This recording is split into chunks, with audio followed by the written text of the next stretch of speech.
Well, guys, I'm doing it. I'm attempting something weekly, something I never thought I would ever do, something that I've been dreading the thought of for the past 2 years I've been podcasting at this point. And for those of you who are listening and are thinking, Colton, why are you trying to do a weekly thing? I thought you didn't like weekly things. Um, I have an answer for that. One, shut up, and two, um, I don't even know where to start. Like, I have a couple of reasons why I've decided to start doing chapter reviews. Yeah, I'm I'm gonna attempt those, and hopefully people will find them interesting. I don't know, cause this is definitely going to be a lot different from, say, an episode of Life Lessons, the Gintama Manga Cast, which is usually how I'm podcasting about Gintama. Also, I'm sorry ahead of time. Most of this is probably going to be very unedited. The most I'll do is probably clean up some noise in the background, and that's it. Maybe take out some ums and ahs, but oh boy, I'm probably going to be rambling a little bit. So, where to start? Why am I doing this? Honestly, I don't know. I guess it's mostly because, last night, I had an argument with a friend.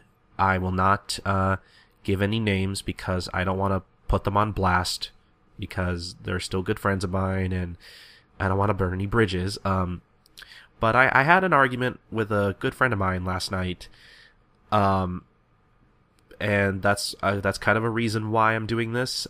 Again, I know, call me petty, call me what you will, but because of this heated argument with this friend of mine about the current state of the manga, I've decided to come out and do chapter reviews, or at least attempt them. I don't know how long this will last. This could be like the only review I do, and next week I'll probably not do any of it because I'll be bored already. I don't know.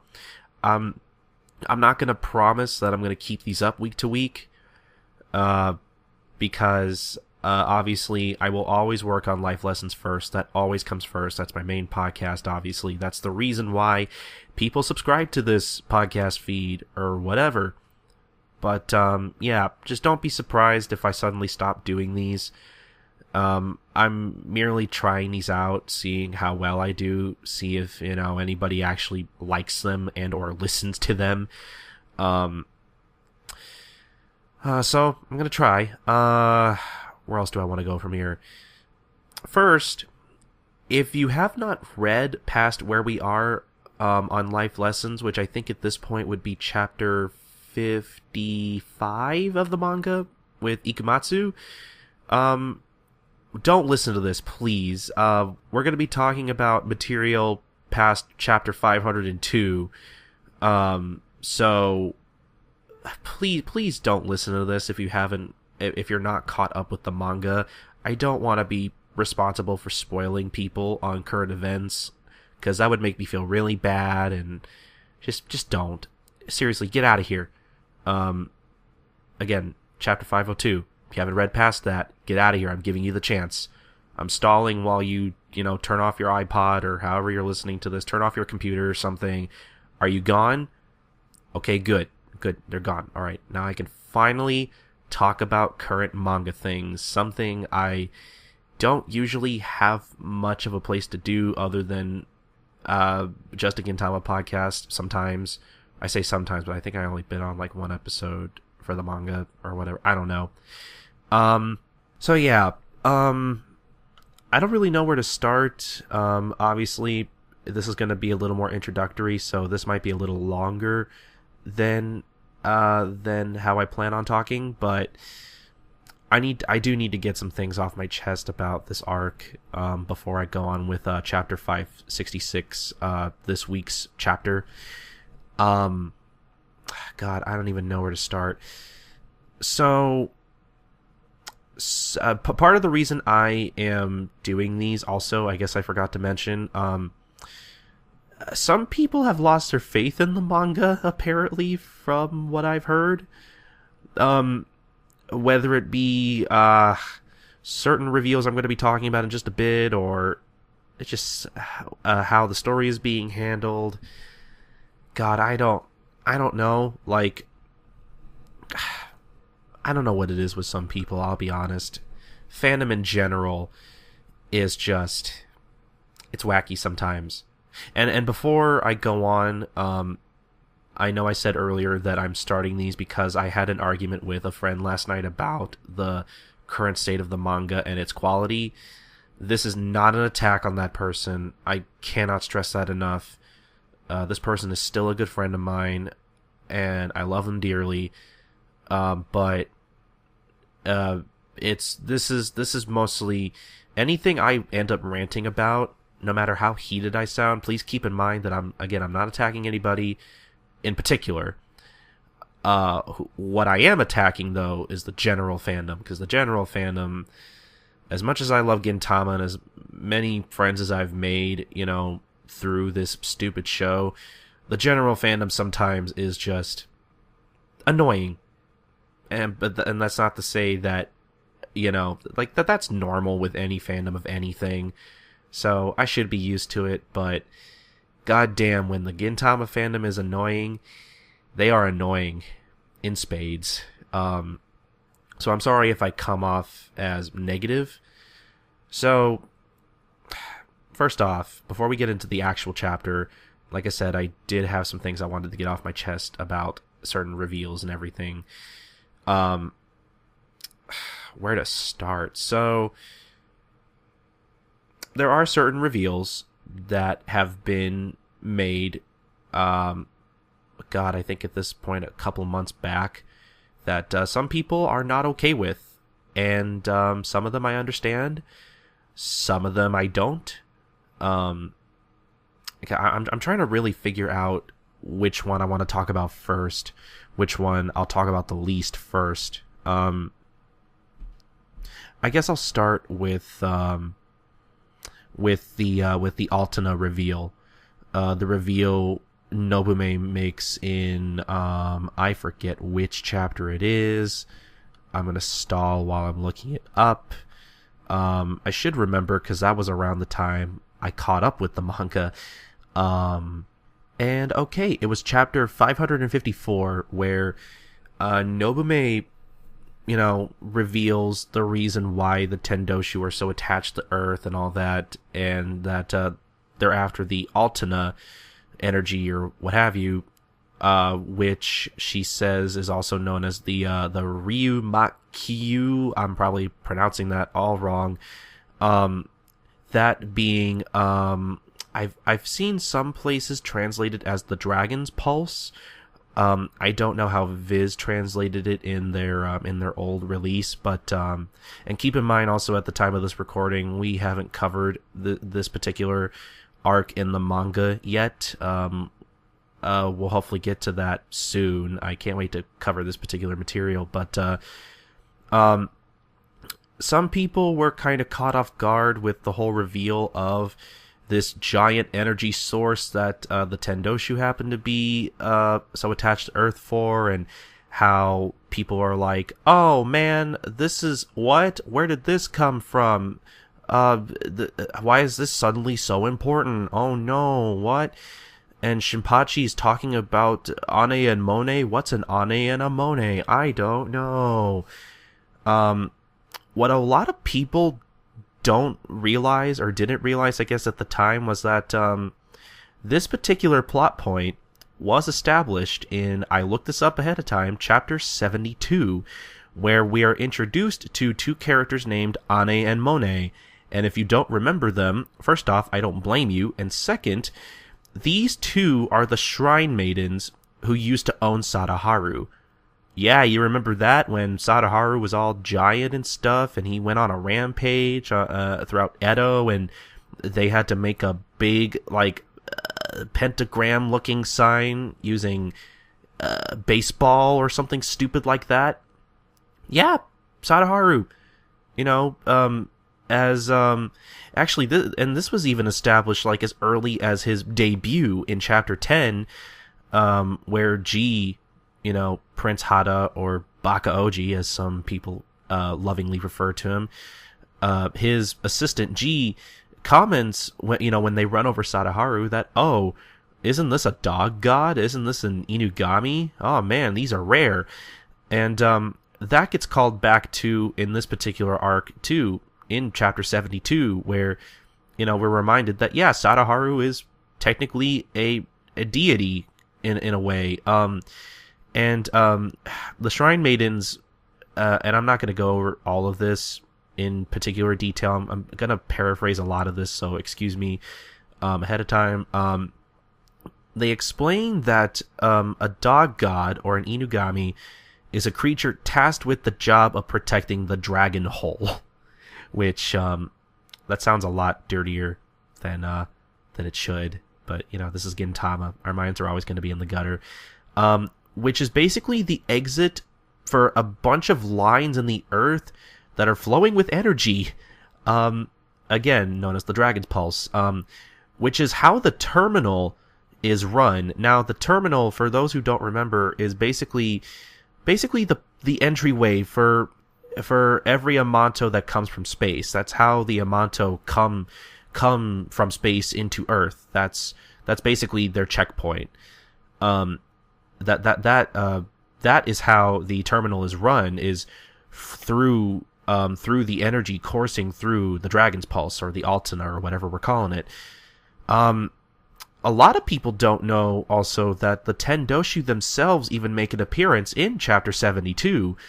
Basically, they're all commenting on how, oh, there's a dog god on Earth, oh, that's kind of rare, and oh yeah, it's his job to protect such and such, but oh, too bad, we already took it over when we built the terminal and all that stuff. Which, looking back in hindsight, is holy shit. Like, how many chapters did it take Sirachi to get to this point? Like, let's see, this was chapter 72, and God, this was around chapter 554. Yeah, that is just less than 500 chapters, or 400. I can't do math. That's hundreds and hundreds of chapters later. Holy shit, I can't believe like he planned for that ahead of time. Like, that's kind of amazing, first off. But the reason so many people, I think, were kind of caught off guard with this is because, as we all know, most people who get into Gintama get into it through the anime, because it is with the way the manga is released and the quality of scans and a bunch of different factors. The manga is sort of hard to come across depending on what part of the series you want to read. This particular moment with the Tendoshu in chapter 72 was omitted from the anime for some reason, I guess. Keep in mind, the anime was still pretty young. It was barely 50 episodes at the time that particular chapter was animated. So, I don't know if it was just because of time constraints, because this was 3 chapters of the manga, this entire episode of the anime.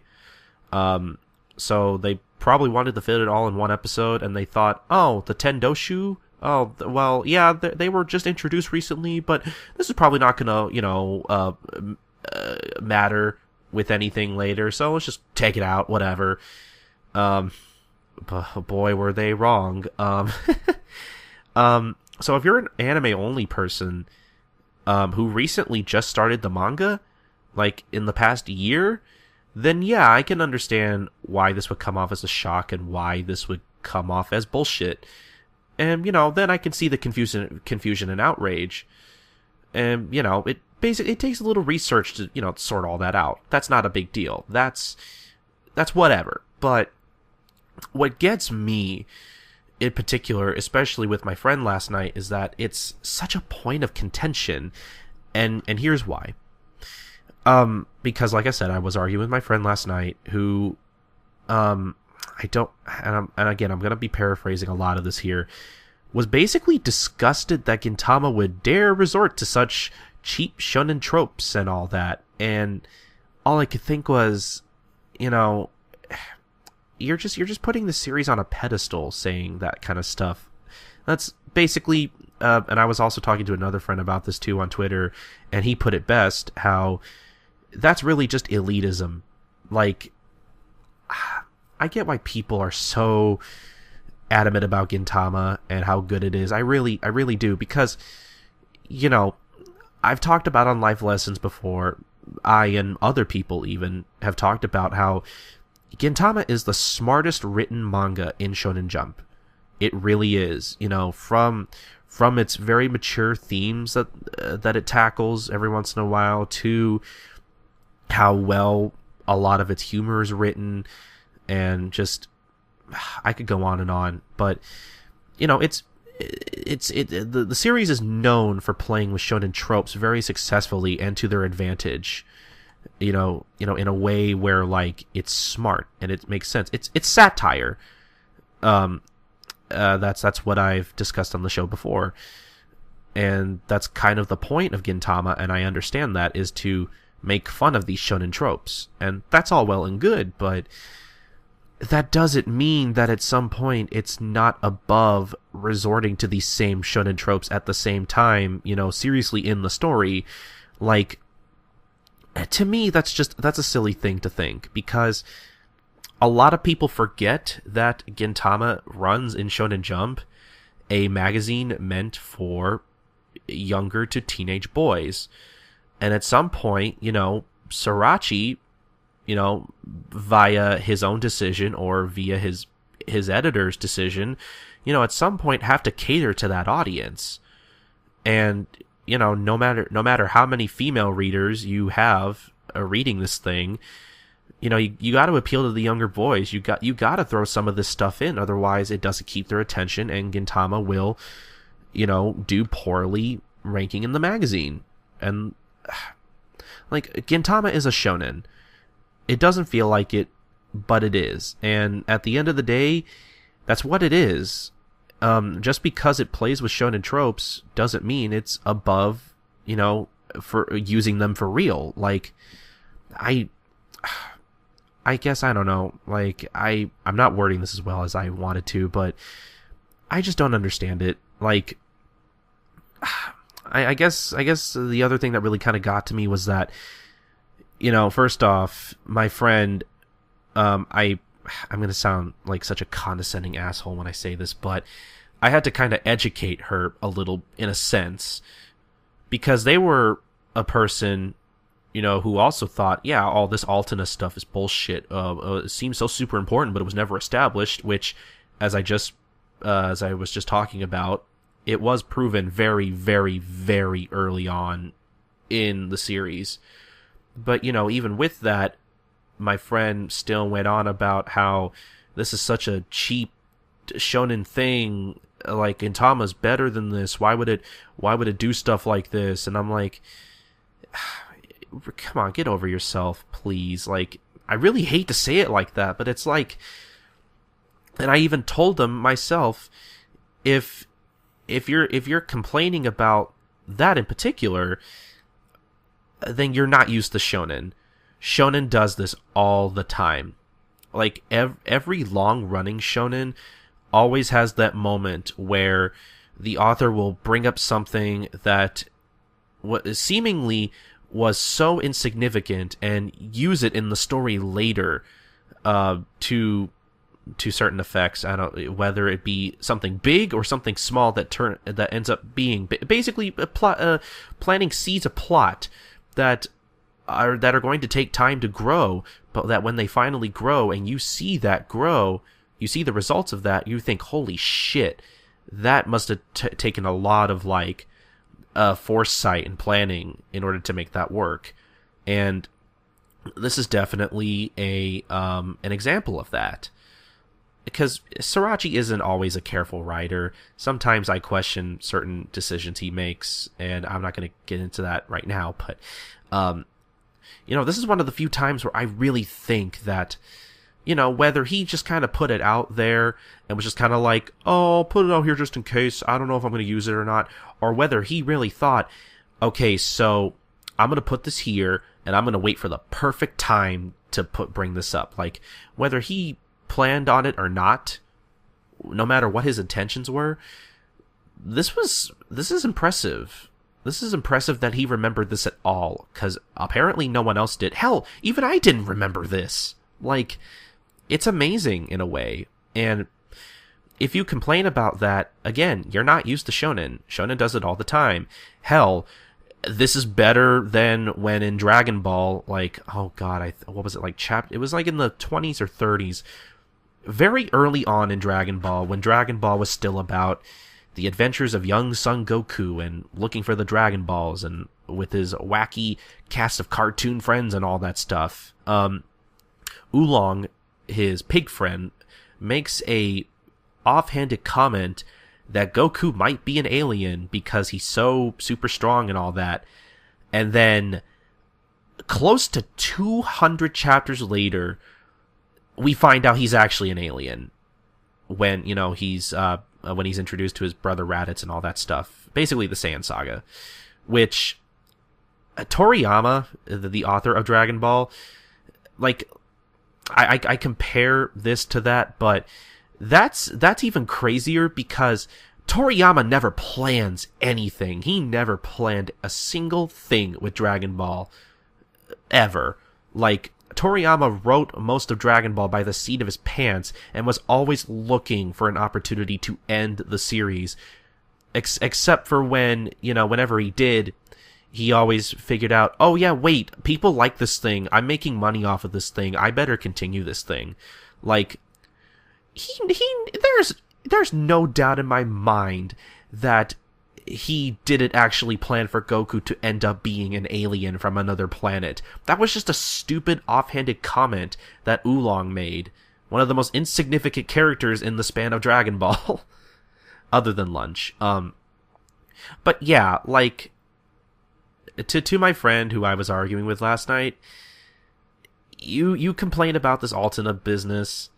Trust me, I've read enough shonen to say that there are worse examples of this. And again, like, if you complain about stuff like this, again, you're not used to shonen. Like, Gintama has spoiled you, I think, is a better way to put it. Because Gintama spoils a lot of people. It spoils people because it is so good in the way it's written. It is written very differently than pretty much all shonen, in a way. God, like, I could spend an entire podcast talking about why that is, and you never know, I might in the future. I say that, but I'm probably never going to get around to that. But anyway, I know I'm rambling on, and I'm sorry, but my point bringing all this up is that, part of the reason I wanted to start this was because my friend made the comment that Gintama nowadays is turning into generic shonen trash, and those are their words. Like, I know I was paraphrasing a lot earlier, but those are their words, and I can confirm that wholeheartedly. Which, yeah, okay, this arc currently probably isn't the best, but it's still better than a lot of shonen past or currently running. Trust me, I am reading a few shonen myself that I am not happy with, that don't make any sense whatsoever, that are super convoluted and stupid. Sorry, I had a bit of a cough there, but yeah, Gintama isn't automatically bad or shit because it's using the tropes that it once made fun of. That's just the nature of the kind of series it's supposed to be, the kind of series in which runs in Shonen Jump, and no matter who reads it or how much better you think it is compared to other shonen, it's not a holy grail in that respect. It was gonna happen at some point. Everybody curb your enthusiasm, put down your bags of salt, take a deep breath. Everything's gonna be okay. Just because the characters are being paired off in one-on-one fights, it does not mean it's going downhill. Like, seriously. Now, the last point I want to make real quick before I actually get onto my thoughts on chapter 566. Boy, so this one I'm a little more understanding of, and that is Utsuro. The Utsuro reveal is a bit sticky. I'm reserving my judgment on Utsuro and what I think of that development until Sorachi is done using him, because trust me, he's not. He's not. He is by no means done using him yet. He hasn't served his purpose yet. Another argument I was having with this particular friend was that is that Utsuro, the fact that he exists and his reveal of him being Shoyo, cheapens the impact of chapters 519 and 520, which is where we find out that Gintoki had to execute Shoyo-sensei himself. Now, do I think it cheapens those chapters? Yes and no. Sure, what I think it cheapens is the fans' view of Shoyo. Because up until the Utsuro reveal, we were to through the eyes of Gintoki, through mostly his point of view, we saw Shoyo Sensei as like this father figure, Gintoki's mentor. Like, obviously Shoyo meant everything to him. He was the one that took him in when he had no one else, when he was fending for himself. How, like, with this reveal, how are we supposed to trust him? Like, what are we supposed to think? Like, it's tragic. But, like, his whole life seems like a lie, almost. Like, the father figure that Gintoki grew up with and lost, it seems like it's a lie. And that probably fucks with him a lot. But when it comes to that, though, when it comes to this kind of thing, we don't matter. How we see Shoyo does not matter in the slightest.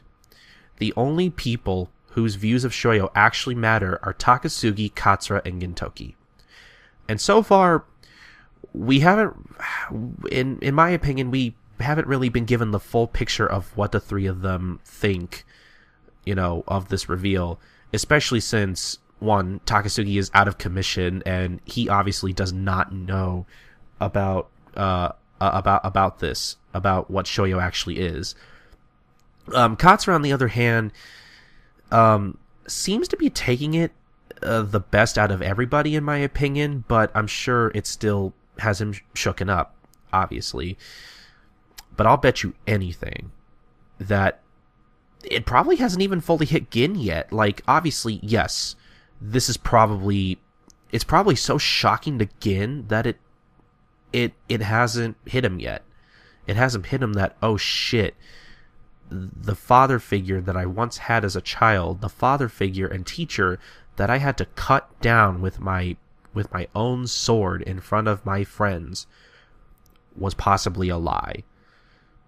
And, I mean, not to get too real, but, I've had friends in my life who have lost their parents, and it takes them a while to really hit them, the fact that, oh, my parent is gone, I will never see them again, and I think in that respect, if I am correct about how Gin is feeling, it makes sense.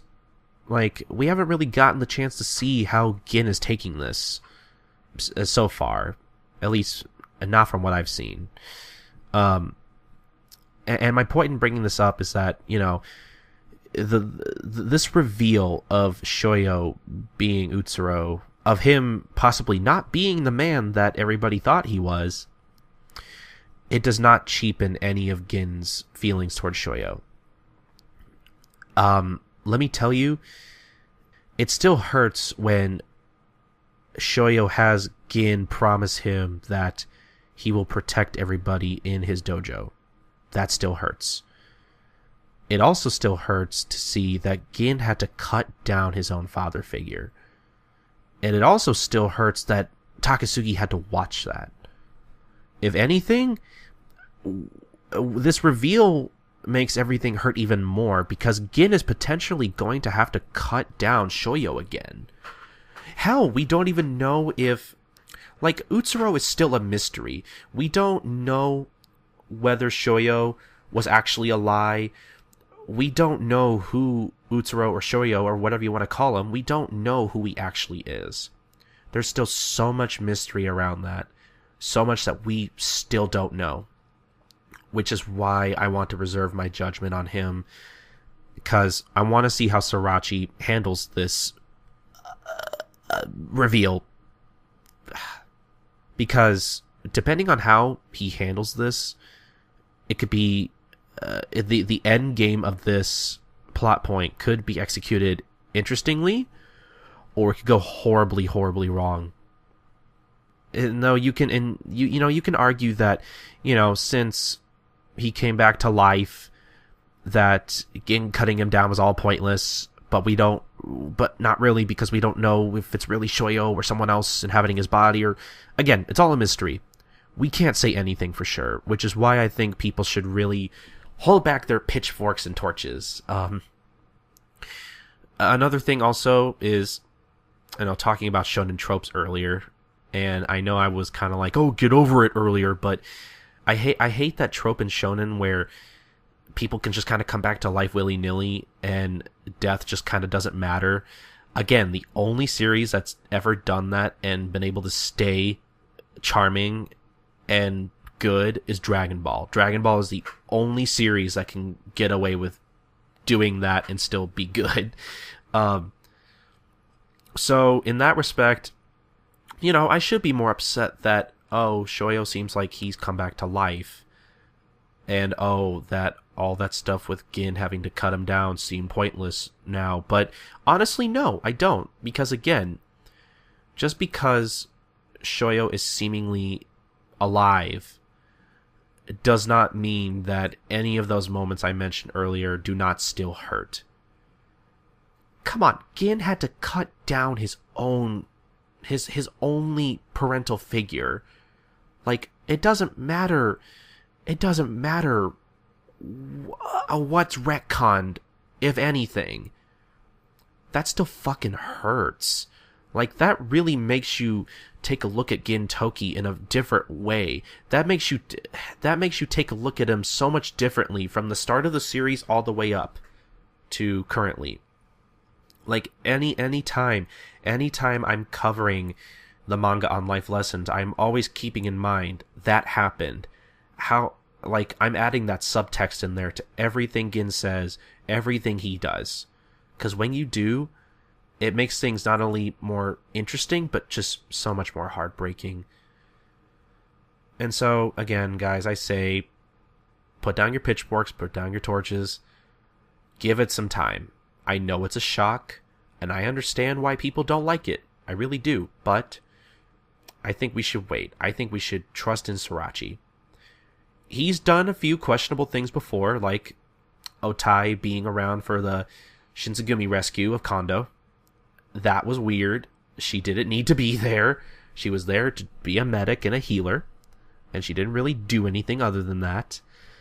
But, again, aside from all that stuff, just give Sorachi a chance, alright? He has an ending in mind, and that's better than what we can say for most people who write shonen manga. There aren't very many authors in Shonen Jump who really plan out their series and take that time to do so. So, yeah, let's just give it some time. The series isn't over yet. But with that out of the way, I think I should get on to my review of chapter 566, Two Fools. And I'm not going to, do a giant recap like I do on Life Lessons, because we would be here a long time, and this thing has already gone on 30 more minutes than I wanted it to. I promise the next one will be shorter. So I guess I'll just kind of go in chronological order with my thoughts on this chapter. So obviously we're still in the middle of, the fight between Sakamoto and Mutsu and Hankai, one of the Harusame division captains. I forget which one he is. And I honestly forgot Nobunobu was on their ship. I didn't think he really had any more purpose after a few chapters ago. But we open up with the chapter, and there's some really interesting, imagery with, Nobunobu being chased by the brainwashed, zombified, whatever you want to call it, men of the Kaientai. And somehow, they remind him, I guess he's thinking about his past, because we see, I'm going to assume we see him as a child being told that, oh yeah, you'll be a better leader than Shige. It's your birthright. And he doesn't actually say that, but again paraphrasing. So there is some interesting stuff with Nobunobu here, kind of seeing his title from his point of view. And while I don't know about the potential humanization of Nobunobu, because he's still a giant dick and he's still done a lot of really bad things, I like how we get to see things a little from his point of view. Just how much pressure he probably feels from having to live up to his family's expectations of being a better leader than Shige. Like that, some of that stuff's kind of interesting. Like, I was kind of reminded of how much pressure Kyubei felt with her family during when she was expected to grow up as the opposite gender in order to succeed the head of the Yagyu clan, which, I will admit there's a lot more to that than this. Kyubei's origins are definitely a little more dense, and there's a lot more going on there. So if anyone, disagrees with my comparison, then I understand why. But I just found it kind of interesting how we're kind of seeing things from Nobunobu's perspective, what he kind of thinks of his position and his upbringing. So something I was also surprised to see was the Kaientai crew having bite marks on their necks. Like, I was just sort of assuming that the nanomachines just kind of went inside of them somehow, which, by the way, nanomachines are the best lazy writing anyone could ever use. Seriously. Even I have used nanomachines in when I've written stories for my mythology class back in high school and stuff. Like, even I've used nanomachines in the few times I have written stories. Like, come on. I mean, I'm not knocking Sriracha for using them. I'm just saying, it's such a great tool to use in the worst possible way because of, you could just explain away anything. Like, oh hey, how did that person die? Nanomachines. How am I moving my hand right now? Nanomachines. How is Goku a Saiyan? Nanomachines. I don't know. Those are all stupid examples that I don't actually mean when I say it, but it's just, again, it's just amazing how lazy it is. I love it. Another great thing I really liked was Sakamoto's sense of duty here. And what I mean by that is and I guess I'll get to it now. Like, this chapter was kind of interesting because this chapter is really playing around with the idea of how similar or different Sakamoto and Nobunobu really are as people and as leaders. Because, obviously Nobunobu's retainers are all gone, and Sakamoto's, in a sense, are kind of gone too, but then again, more temporarily. But also with Sakamoto, half the time nobody listens to him anyway because he's mostly a giant moron. But he also still has his moments where he's good at his trade, and he can be a smart guy when he wants to be. He's just a free spirit. This was some of my favorite dialogue in the chapter, and I'm just going to read it word for word.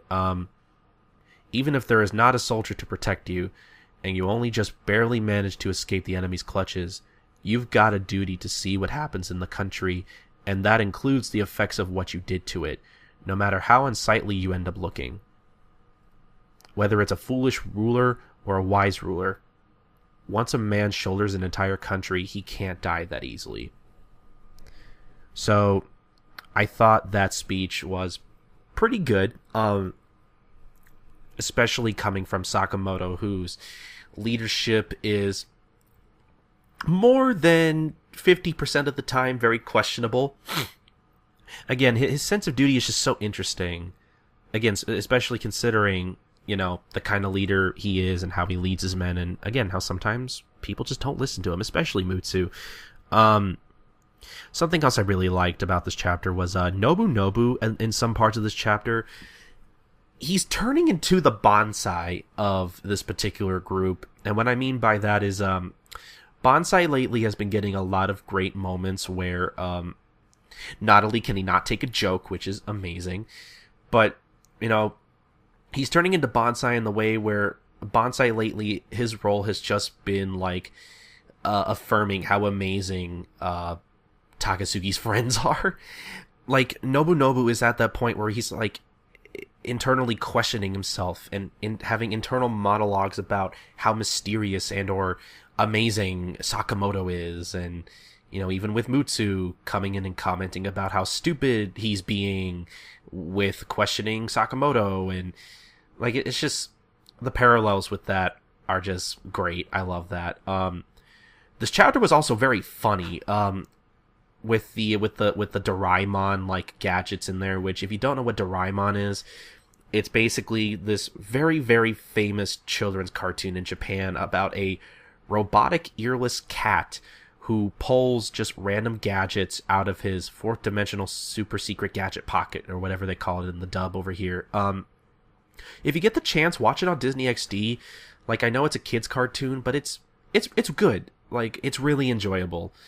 But yeah, like Sakamoto pulling out all those gadgets and stuff, a la Doraemon style, and especially with all like the I think the two gadget he pulls out, like they're shoehorned with all these like references to like the Japanese culturalisms with hikikomoris and neats, which if you don't know what those are, hikikomoris are basically people who don't go outside of their house.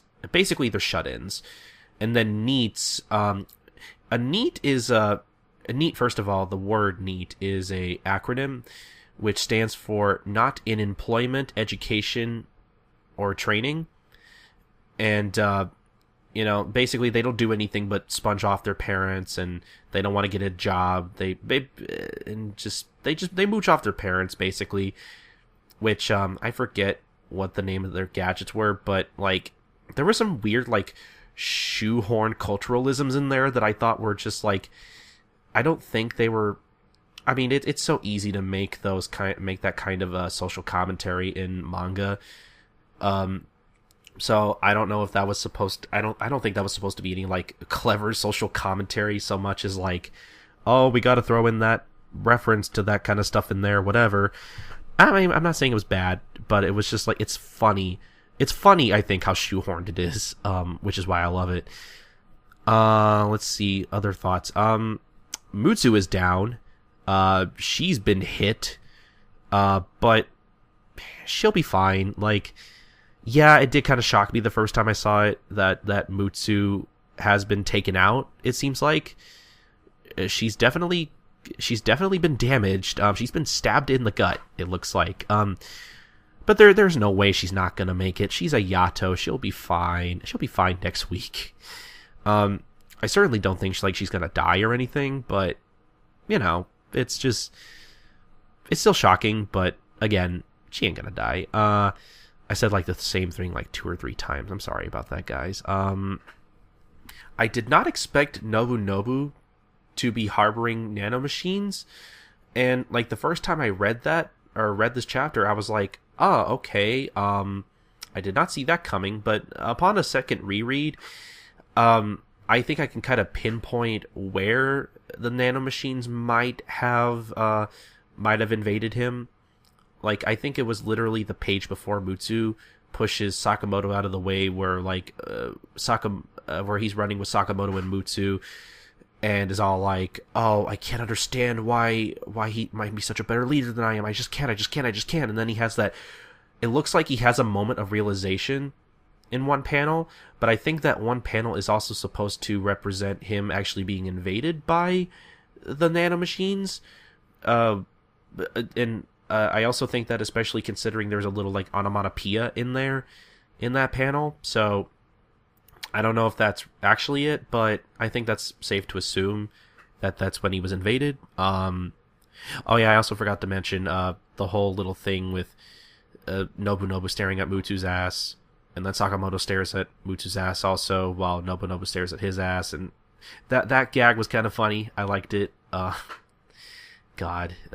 Sakamoto being a dick to Nobunobu, which I'm not saying he doesn't deserve it, but it's also like, man, like, what the fuck? So those are really all the things I really wanted to talk about. As what could happen with next chapter, I don't know. Like, this could go in a few directions. We know at this point Sakamoto's not going to fight his own men, because, you know, if he didn't fight his own men this chapter, I think it's safe to say he's not going to resort to that, because he cares about his crew a lot, obviously. But him possibly fighting Nobunobu might be a different story, because obviously I don't think Sakamoto really has any real attachment to Nobunobu, other than the fact that, you know, he wants Nobunobu.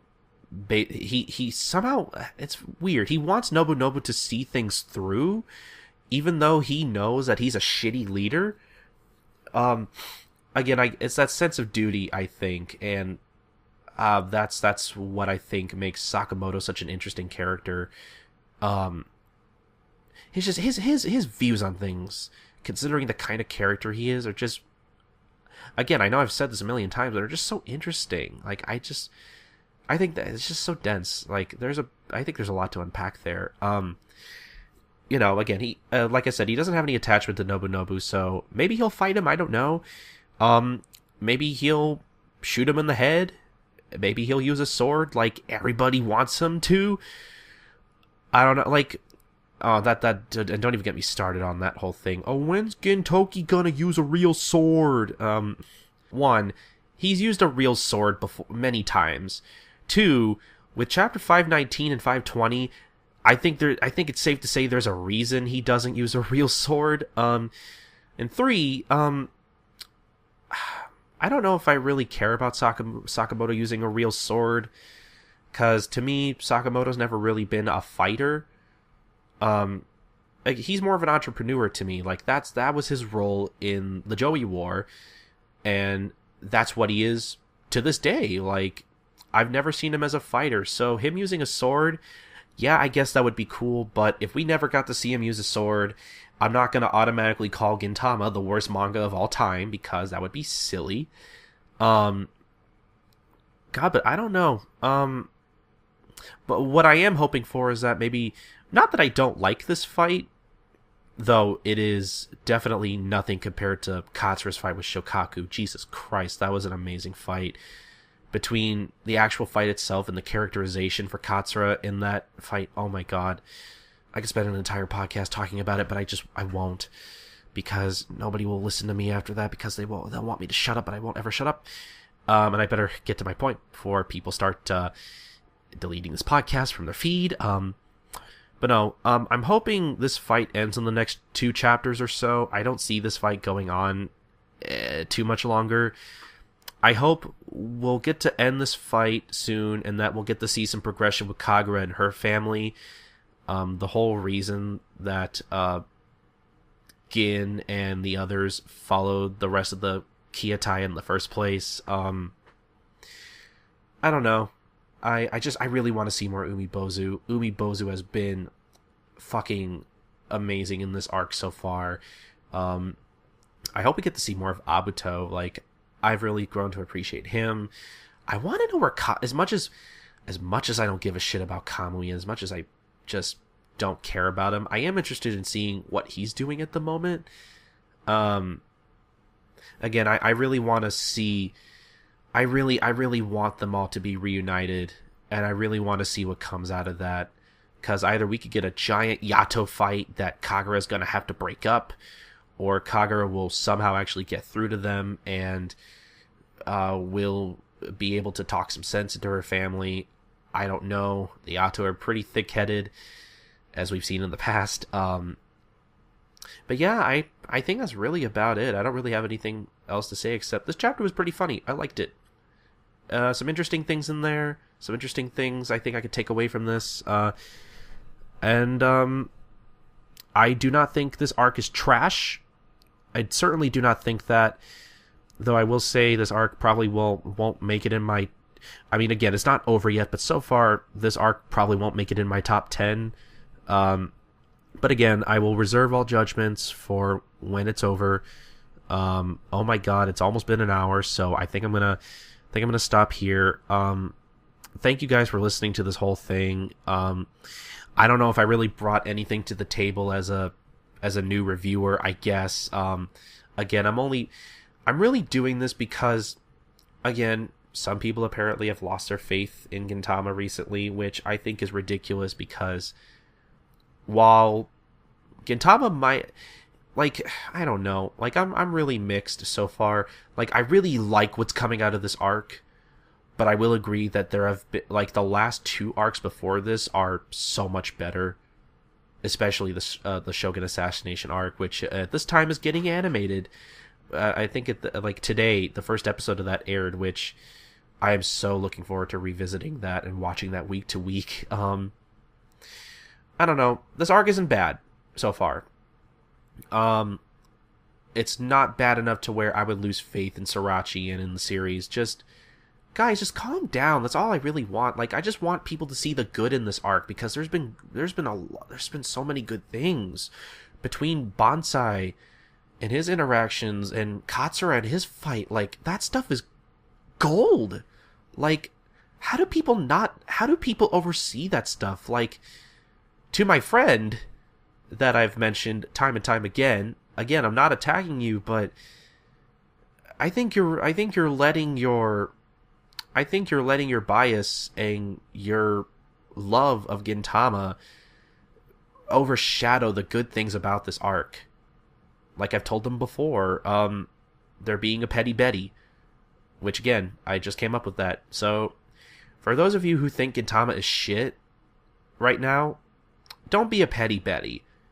I can't take myself seriously. Just please try to see the good in this arc, because it's really not that bad, and as long as people keep thinking that way, I'm going to try to do my best to keep doing these chapter reviews. So, enough of my rambling.